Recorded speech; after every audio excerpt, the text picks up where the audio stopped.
من الشیطان الرجیم بسم اللہ الرحمن الرحیم ان اللہ وملائکتہ یصلون علی النبی یا ایہا الذین آمنوا صلوا علیہ وسلموا تسلیما اللہم صلی علی سیدنا محمد وعلی آل سیدنا مولانا محمد وبارک وسلم صلاۃ وسلام علیک یا رسول اللہ وقال اللہ تعالی فی کتاب القدیم ومن یؤت الحکمت فقد اوتی خیرا کثیرا وقال النبی صلی اللہ علیہ وسلم العلم نور ویخرج منہ نور۔ ایک مرتبہ درود پیش فرما دیں اللہم صلی علی۔ آپ بیٹھ آرام سے بیٹھ، جہاں جگہ ملے وہاں بیٹھ جائیں، سکون سے بیٹھ جائیں۔ دیکھو جی حضرت شہزادہ علی وقار سرکار اویس صاحب قبلہ علیہ رحمہ کے چہرے زیبا کی آپ زیارت کرنے رہے، اس لیے کہ عالم دین اور آل رسول کے چہرے کو دیکھنا پیغمبر رحمت کے دیدار کرنے کے برابر ہے۔ آپ خوش قسمت ہیں کہ آل رسول کے چہرے زیبا کی زیارت سے مشرف ہو رہے ہیں۔ آپ سکون سے اپنی قسمت پہ ناز کیجئے اور حضرت کے چہرے زیبا کا دیدار فرماتے رہیے۔ میری شکستہ گفتگو چند لمحوں کے لیے سماعت فرمائیے۔ یہ ہمارے بچے حافظ قرآن ہوئے، ہمارے حافظ صاحب کی کاوشوں کا نتیجہ ہے۔ آپ نے ان کو چوسرا پہنایا، اپنے باپ کو چوسرا نہیں پہنایا آپ لوگوں نے۔ محنت تو ان کی ہے جس نے ان کو ہیرا بنا کر کے آپ کے سامنے بٹھا دیا ہے۔ تو میرے بھائی سب چوسرے بچوں کو پہنا رہے ہو، ارے جن بچوں کو حافظ قرآن بنایا اس استاد کو بھی ایک چوسرا پہنانا چاہیے تھا۔ لاؤ بیٹا ایک چوسرا لاؤ، لاؤ ایک ٹوپی والا لاؤ، حافظ جی کو پہناؤ۔ کس نے چوسرا؟ کون ہے استاد؟ آج حافظ جی آؤ۔ نعرہ رسالت، نعرہ تکبیر، یا رسول اللہ، علماء اہل سنت، نعرہ تکبیر، نعرہ تکبیر، نعرہ رسالت۔ بیٹا ہو گیا، بس ہو گیا، ہم نے پہنا، آپ نے پہنا۔ حضرت بیٹھ جاؤ، درود شریف پڑھیے۔ حافظ قرآن، قرآن حکیم اللہ کی کتاب ہے جس کو اللہ نے اپنے محبوب عربی پہ 23 سال کے زمانے میں نازل فرمائی۔ اس تاریخ سے لے کر آج تک 1400 سال سے زیادہ عرصہ دراز گزر گیا۔ ایک غیر مسلمان مدبر کہتا ہے کہ دنیا میں جو تہذیب آئی، جو سلیقہ آیا، تجارت کا شعور، تہذیب کا شعور، ایک دوسرے کا ادب کرنے کا سلیقہ، جنگی تمام حکمتوں کا فلسفہ، یہ جو کچھ ملا ہے یہ قرآن کا صدقہ۔ یہ کسی ہمارے عالم کا فتویٰ نہیں ہے، غیر مسلمان انگریز کا نظریہ کہ جو کچھ تعلیم ہے وہ قرآن کا صدقہ ہے۔ یہ ہمارے عالم بیٹھے ہیں، علی گڑھ ایک ہماری یونیورسٹی ہے حضرت کے پڑوس میں، وہاں پروفیسر راس مسعود جو علی گڑھ کے بانی تھے، سر سید کے پوتے تھے، بہت قابل تھے، ڈاکٹر اقبال صاحب کے جگری دوست۔ ان کے زمانے میں ایک انگریز آیا، دیکھو اس قرآن کی برکت آپ سمجھو، چوں کو بند کر دو، سمجھنے کا سلیقہ سیکھو، آل رسول کا دیدار کرو اور دین سیکھنے کی کوشش کرو۔ لفظی سے حضرت نے فرمایا کہ نعرہ لگانے سے مجھے تکلیف ہوتی ہے۔ نعرہ لگایا لوگوں نے اٹل بہاری زندہ باد، 10 منٹ کے بعد اس کو میں نے پیچھا موٹا ادھر آ، کس کو ووٹ دیا؟ ادھر گاندھی کو دیا۔ تو میں نے خبیث نعرہ اسے کیوں لگا رہا ہے؟ یہ کیا طریقہ نعرہ کس کا، ووٹ کس کا؟ ان نعروں سے اسلام سلامت نہیں رہے گا۔ آپ عبادت کریں گے تو اسلام کو روح ملے گی، آپ سجدہ کریں گے اسلام میں رونق آئے گی، آپ اپنے ماں باپ کا ادب کرو گے اسلام کی شان بڑھے گی، آپ مسجدوں کو آباد کرو گے اسلام کا نکھار پیدا ہوگا، آپ اپنے چہرے کو محمدی بناؤ گے، غیر مسلمان دیکھے آپ کو خوش ہوگا، آپ اپنی زندگی کو بدلو۔ آج پوری دنیا کا مسلمان ایک قسم کے امتحان کی دہلیز پہ کھڑا ہے، تباہی کے سوا کچھ نہیں ہے۔ آدھا ترکی تباہ ہو چکا، لاشوں کا انبار لگا ہے، 2 گز کی ان کو چادر بھی نہیں ملتی کفن کی، اور آپ خوشیاں منا رہے ہیں۔ آپ کو دنیا کا پتہ نہیں۔ آپ کے پیغمبر پاک نے فرمایا تھا کہ مسلم اخل مسلم، مسلمان دوسرے مسلمان کا بھائی ہے، اور مسلمان کی کوئی حد نہیں ہے، مسلمان کا کوئی علاقہ نہیں ہے۔ من قال لا الہ الا اللہ فہو مسلم، جو سچے دل سے کلمہ پڑھتا ہے وہ مسلمان ہے۔ اور آپ کا رب فرماتا انما المؤمنون اخوۃ، جتنے مسلمان ہیں وہ سب کے سب بھائی بھائی ہیں، چاہے وہ کالا ہو گورا، امیر ہو یا غریب، ترکی ہو یا ایرانی، جس نے کلمہ طیبہ پڑھا وہ آپ کا ہمارا بھائی ہے۔ آپ کیوں شعور سے بیگانہ ہو گئے؟ آج ترکی میں لاشوں کا انبار، سینکڑوں بچے یتیم ہو گئے، بے پناہ عورتیں بیوہ بن گئی، مسجدیں شہید ہو گئی، میناریں منہدم ہو گئے، اور آپ خوشیاں منا رہے ہیں۔ آپ کو ہوش نہیں کہ دنیا میں کیا ہو رہا ہے، آپ کیسے مسلمان ہو؟ کل تمہارے پہ بربادی آئے گی، جیسے احمد آباد پہ طوفان چلا تھا، تو تمہیں کون بچائے گا؟ آپ آل رسول کے دربار میں آ کر خاموشی سے درخواست کرتے ہیں، حضرت دعا فرمائیے اللہ مجھے نماز پڑھنے کی توفیق دے، اللہ مجھے ماں باپ کا ادب کرنے کا جذبہ عطا فرمائے، اللہ مجھے بڑوں کا احترام کرنے کا سلیقہ عطا فرمائے، اللہ مجھے مسجد میں سر جھکانے کی توفیق عطا فرمائے، اللہ مجھے اسلام کی روح اور اسلام کی روحانی سے وابستہ ہونے کی توفیق عطا فرمائے۔ تو مجھے خوشی ہوتی کہ آپ لوگوں میں اسلامی جذبہ ہے۔ حافظ صاحب نے جان فشانی کر کے آپ کو حافظ دیے، اور آپ کو کوئی احساس نہیں کہ دنیا میں کیا ہو رہا ہے۔ دیکھو میرے عزیز، یاد رکھیے یہی قرآن تھا کہ جو مدینہ شریف سے نکلا اور دنیا پہ رحمت کی گھٹا بن کے چھا گئے۔ اور ایک آپ کے دیوانے نے کہا تھا کہ وہ 313 تھے کہ لرزتا زمانہ، وہ 313 تھے کہ لرزتا کا زمانہ، ہم آج کروڑوں ہی غلامی کے حوالے۔ دل کے پٹھولے جل اٹھے سینے کے داغ سے، اس گھر کو آگ لگی گھر کے چراغ سے۔ ہمیں غیروں سے کوئی شکوہ نہیں ہے، بیگانوں سے ہمیں کوئی گلہ نہیں ہے، ہمیں اپنوں سے شکوہ ہے۔ ہم کتنی نماز پڑھتے ہیں، حضرت نے کتنی پاکیزہ بات فرمائی جو روح میں اترنے والی تھی کہ آپ نے عشاء پڑھی کہ نہیں پڑھی، آپ فجر پڑھیں گے کہ نہیں پڑھیں گے، مجھے نعرہ نہیں چاہیے، مجھے تمہارے سجدے کا جلوہ چاہیے، میں تب خوش ہوں گا۔ یہی مرشد کی تعلیم ہے، اور یہی مرشدیت کا فلسفہ ہے۔ وہی مرشد ہے جو دوزخ سے نکال کے جنت کا راستہ دکھاتا، اسے کامل مرشد کہتے ہیں۔ تو یہ قرآن جس کو آپ نے بھلا دیا، آج ہمارے بچے آئے، میں نے حضرت نے گل پوشی کی، کیا کہتے ہیں، دستار بندی کی، تو میں تو کہنے والا، مجھے بلاؤ یا نہیں بلاؤ اس کی پرواہ نہیں، ان کی دعا نہیں چاہیے۔ آپ نے بچوں کو پہلے تربیت نہیں دی، یہ کمی رہی، پہلے ان کے بال ٹھیک کرو۔ اب تربیت تو قبل تعلیم، فلسفی نے کہا ہے غزالی نے کہ تعلیم کا درجہ دوسرا ہے اور تربیت کا درجہ پہلے ہے۔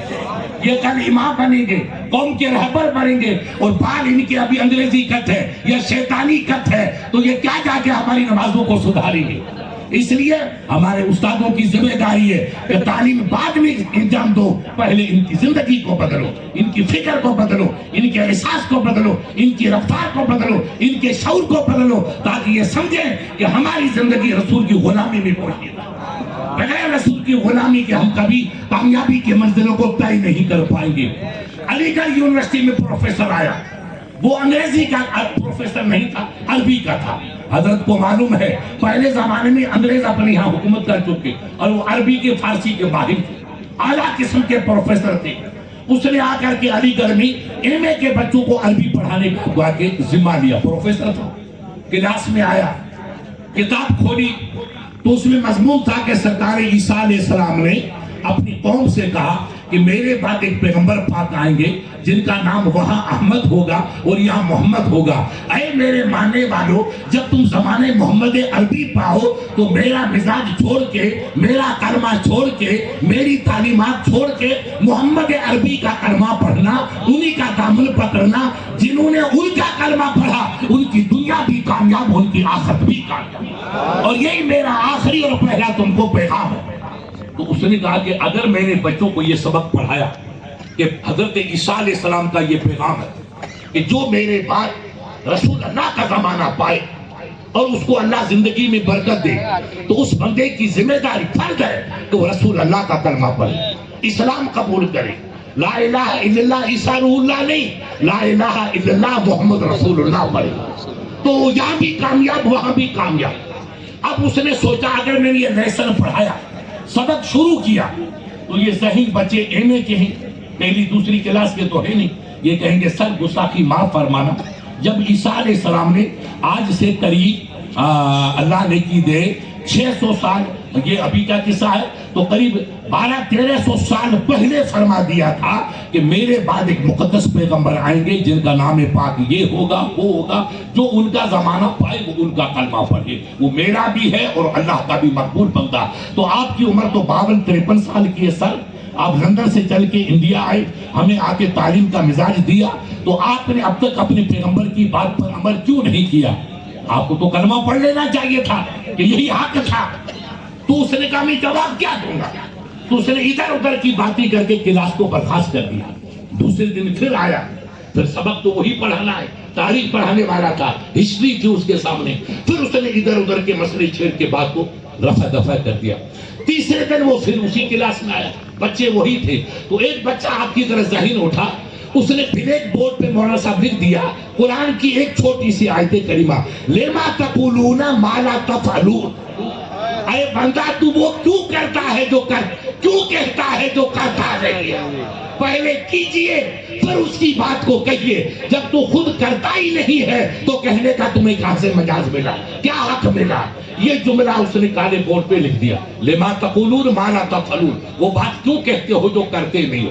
اب پھر استاد آیا، بچے آئے، استاد نے دیکھا بورڈ پہ لکھا ہوا ہے لما تقولون ما لا تفعلون، وہ بات کیوں کہتے ہو جو کرتے نہیں؟ پہلے کرو پھر دوسروں کو کرنے کا مزاج دو۔ اس نے کہا کہ یار تو انوکھی بات، اچھا وہ عربی کا ماہر تھا، پروفیسر تھا، عربی زبان کی فصاحت و بلاغت، اس کا ادب، اس کی معنویت سب جانتا تھا۔ اس نے کہا بیٹا یہ کس نے لکھا؟ ایک بچہ اٹھا، اس نے کہا سر فلاں بچے نے لکھا۔ کہا بیٹا یہ کیوں لکھا؟ وہ سبق تھا استاد کی، تو کہا سر یہ ہمارا قرآن ہے اور میں نے برکت کے لیے بلیک بورڈ پہ قرآن کا ایک جملہ لکھ دیا تاکہ ہمیں سبق ملے اور ہمیں شعور ملے اور ہمیں برکت ملے۔ کہا نہیں بیٹا تم لکھتے تو پہلے لکھتے تھے، پہلے دن لکھتے، دوسرے دن لکھتے، آج تمہیں یہ کیسے یاد آیا کہ برکت کے لیے تم نے لکھ دیا کہ لما تقولون ما لا تفعلون، وہ بات کیوں کہتے ہو جو کرتے نہیں ہو؟ پہلے کیجئے پھر اس پہ عمل کیجئے۔ کہا سر میں نے کہا نہیں بیٹا یہ قرآن ہے۔ کہا سرکار قرآن، ہمارے قرآن کی ایک چھوٹا سا جملہ سینٹنس ہے۔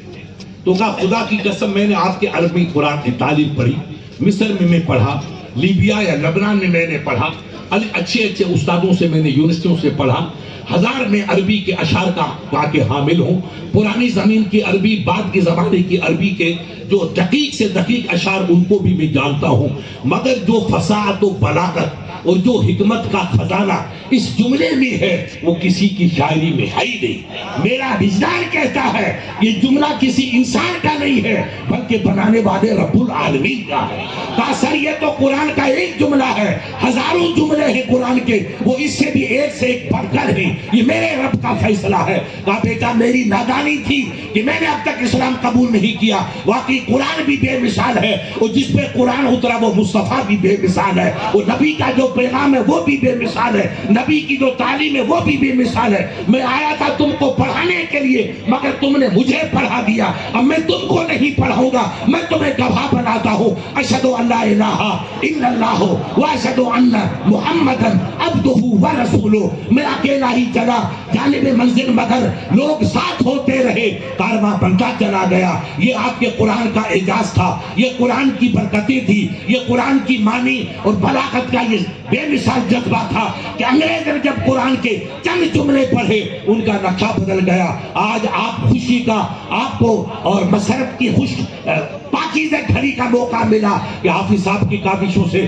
آپ کے بچے حافظ قرآن بنے۔ آپ اس کا عہد کرو کہ میرا بچہ جو حافظ قرآن بنا وہ اسی لائن میں رہے گا، قوم کی خدمت کرے گا، اسلام کی خدمت کرے گا۔ میرے غریب نواز تخت و تاج کی جستجو میں انڈیا نہیں آئے تھے، انہوں نے اجمیر آ کر یا دلی آ کر یہ قلعہ جو کھڑا کیا ہے ان کا یہی مقصد تھا جو ان حفاظ کرام تھا، اسلام کو پھیلانا، دین کو پھیلانا۔ ایک عالم سے پوچھا دلی میں حضرت اور مغلیہ دور سے لے کر آج تک 4000 توپ قسم کے بادشاہ، یہ اکبر بکبر تو چند تھے، ایسے کئی بادشاہ، ان میں 400 توپ قسم کے بادشاہ، باقی مد فاضل تھے، مگر دنیا سب کو بھول گئی۔ ان کا مزار کہاں، ان کی قبر کہاں، ان کی قبر کہاں؟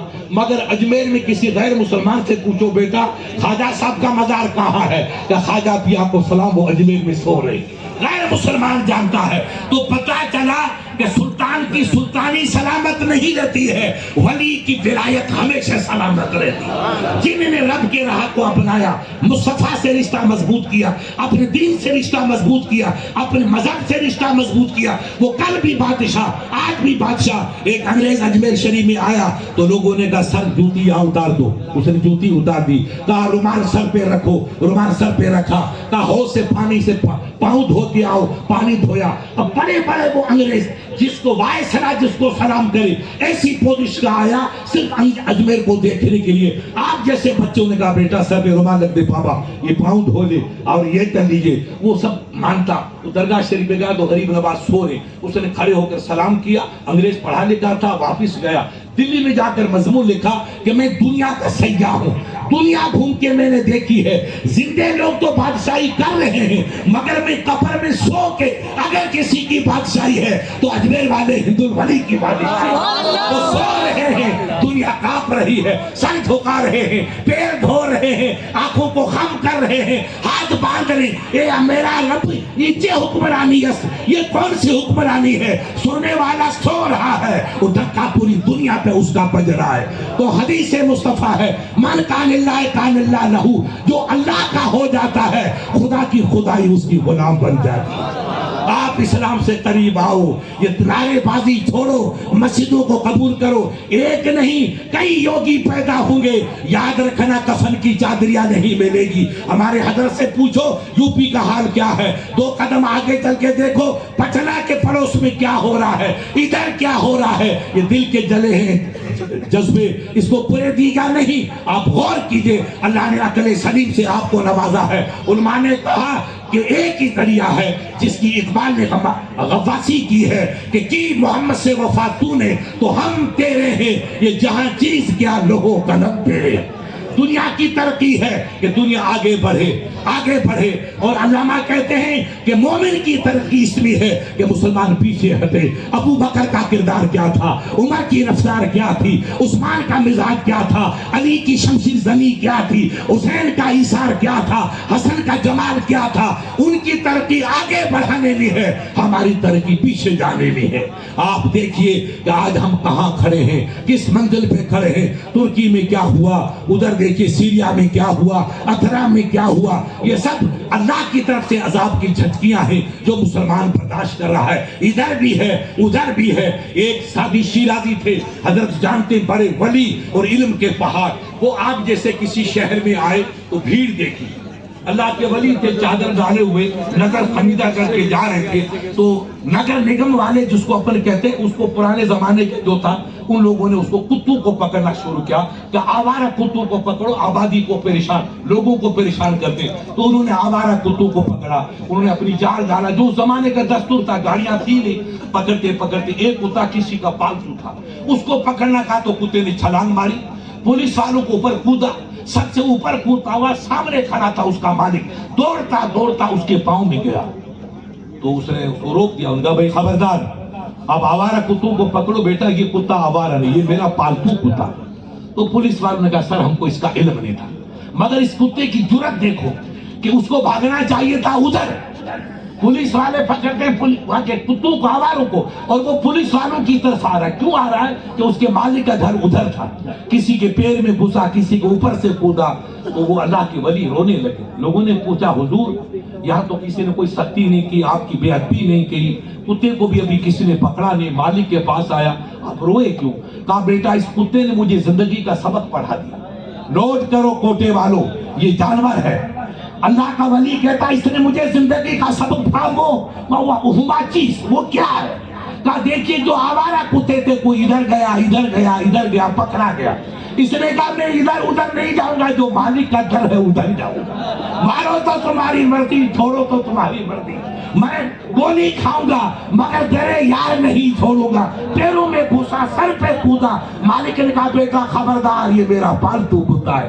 اللہ کے ولی نے کہا بیٹا جانور نے مالک کا گھر، جب مصیبت آئی تو ادھر نہیں گیا، تیرے یار کو تلاش کیا۔ کاش کہ میری مسلمان قوم سدھر جائے، جب ان پہ مصیبت آئے تو تاش نہ کھیلے پہلے وہ مسجدوں میں جا کر کے آنسو ٹپکتا ہے. یہ خدا کا در ہے, یہ رب کا در ہے. جو سکون ملے گا وہ یہی ملے گا, زندگی کا خدا کے سبق ملے گا وہ یہی ملے گا.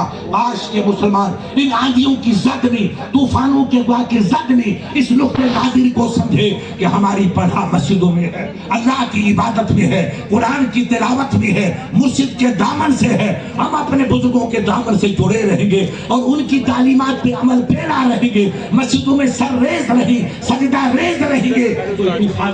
آندھیاں آتی ہے. ابھی آپ نے سنا کل پرسوں ادھر کہیں زلزلہ آیا تھا, زلزلہ چلا گیا. ہمارے ہندوستان میں زلزلے آئے, وہ چلے گئے, لوگ بھول گئے. آج ہمارے خلاف ایک زلزلہ چلتا ہے, وہ عالمی پیمانے کا ہے, یہیں کی سطح کا نہیں ہے. آپ اشارے کے بولی سمجھو, یہ زلزلے تھم جائیں گے مگر آپ کو استقرار پیدا کرنا ہوگا, آپ کو زندگی کا سلیقہ پیدا کرنا ہوگا, آپ کو عبادت کے جذبے جانبازی پیدا کرنا ہوگا. آپ جب جھک جائیں گے, یہ ایک سجدہ جسے تو گرا سمجھتا ہے, یہ ایک سجدہ جسے تو گرا سمجھتا ہے, دے گا 1000 سجدوں سے نجات. اگر رب کی دربار میں جھکے گا, یہ پیشانی دربار رب میں جھکی, پھر خدا اس پیشانی کو کسی اور کے آگے جھکنے کی کبھی آپ کو اجازت نہیں دے گا, ہمیشہ بلند رکھے گا. آپ اسلام کی طرف آئیے, آپ نمازوں کی جانب آئیے, آپ اسلام کی روح کو سمجھے, آپ انگریزی پڑھائیے, ڈاکٹر بنائیے, انجینئر بنائیے. اسلام منع نہیں کرتا ہے. العلم نور, میرے نبی نے فرمایا علم نور ہے, نور کا یہ نکرا لفظ ہے, یہ ہمارے علماء جانتے ہیں. کوئی بھی علم ہو وہ نور ہے. دین پڑھو گے تو آخرت سدھرے گی, اور دنیا کی تعلیم پڑھو گے تو زندگی تمہاری سدھرے گی. ہمیں ڈاکٹر بھی بننا ہے, انجینئر بھی بننا ہے, IAS بھی بننا ہے, IPS بھی بننا ہے. آپ کے رسول رحمت نے فرمایا اطلبوا العلم ولو بالسین, تم علم تلاش کرو, علم تلاش کرو, چاہے تمہیں دنیا کے آخری کنارے تک جانا پڑے, تکلیف اٹھا کے علم حاصل کرو. وہ علم دنیا کی تعلیم کی طرف اشارہ نبی نے کیا, اور یہ علم دین کا ہے. اللہ قرآن میں فرماتا من یؤت الحکمت فقد اوتی خیرا کثیرا, کہ جس کو رب نے دین کی تعلیم دی, علم کی دولت بخشی, اس کو دنیا کی بھی نعمت مل گئی, آخرت کی بھی نعمت مل گئی. یہ خوشخبری رب کی جانب سے ہے. خوش قسمت ان حافظوں کے ماں باپ جنہوں نے اپنے بچوں کا حافظ قرآن بنایا. اب اللہ ان کو توفیق دے تو یہی بچے آگے چل کے عالم دین بنیں گے. یہ میرے بزرگ بیٹھے ہوئے ہیں. ایک ضعیف روایت ہے کہ ایک سچا حافظ جو عامل ہو, نماز کا پابند ہو, شریعت کا پیروکار ہو, خلاف شرع قدم نہ اٹھایا, عمر بھر اس نے قرآن کی تعلیمات پہ عمل کیا, تو خود کی بخشش نہیں, وہ 7 پیڑھیوں کو بخشا دے گا. 7 پیڑھی اس کی جنت میں جائے گی. اور جب یہ عالم بنیں گے تو حدیث ضعیف میں آیا, ایک عالم جب قبرستان میں گزر جاتا ہے, قبرستان کے پاس گزرتا اور کھڑے کر دعا کرتا, مولا کہ تیرے بندے سو رہے گنہگار, تو انہیں جنت عطا فرما. اللہ کے حبیب نے کہا کہ ایک عالم اگر قبرستان سے گزر جائے تو 40 دن کے لیے اللہ اس پورے قبرستان سے عذاب کو ہٹا دیتا ہے. ارے جب اس کا گزرنا اتنا بابرکت ہے, تو جو قبرستان میں عالم دفن ہوگا اس قبرستان کو جتنی نعمتیں نہیں ملے گی. آپ اپنے بچوں کو ڈاکٹر بنائیے, انجینئر بنائیے. ہمیں رب کی قسم کوئی اختلاف نہیں, ہم خوش ہیں کہ ہمارا بچہ ڈاکٹر, انجینئر, IAS IPS بنے, مگر پہلے ان کو مسلمان بنائیے, مسلمان بنائیے. نواب درو میاں کے والد تھے نواب امین الدین, نہرو کا زمانہ تھا, وہ PW کا منسٹر تھا آپ کے راجستھان کا. دیکھو آج ہمارا بھائی لیڈر بنتا ہے تو اسلام کو سلام کر دیتا ہے, کشکا لگاؤ, گدھا لگاؤ, سب جائز. مگر کل وہ بھی تو منتری تھا. نہرو کا زمانہ, حضرت ہمارے یہاں الور ہے, الور میں کوئی بنا پل, تو اس کا افتتاح کرنے کے لیے نہرو جی آئے, اور کئی مرکزی منتری, راجستھان کے منتری, سکھاریا کا زمانہ, نواب صاحب PW منتری. اثر کا وقت آیا, آفتاب جا رہا تھا, یہ سفر میں تھے, ایک ندی آئی تو اپنے PA کا, یاسین خان اس کا نام تھا, یاسین بیٹا گاڑی روک, کنارے کر کے گاڑی کو روکا, کہا یہ لوٹا لے جاؤ, پانی کا بھر کے لاؤ. لوٹا بھی ساتھ رکھتے تھے اور مصلا بھی ساتھ رکھتے تھے. مصلا پانی لے کر آیا, نواب صاحب نے دور بیٹھ کر کے وضو کیا اور مصلا بچھا کر کے عصر کی نماز پڑھی. ادھر یہ قافلہ چلا گیا, پل پہ چلا گیا. اب سکھاریا کھڑا ہے کہ نواب صاحب تو آئے نہیں, آج موقع ہے کہ نواب کا بسترا گول کروا دو. اتنے میں نہرو صاحب گھومنے لگے, کہا بھی سکھاریا جی آؤ, کہا سر وہ ہمارا منتری ابھی نہیں آیا. کون منتری؟ کہا نواب امین الدین صاحب. کہاں گئے؟ کہا وہ پیچھے رہ گئی. اس نے جیسے لگایا کہ یہ پرائم منسٹر ناراض ہو جائے,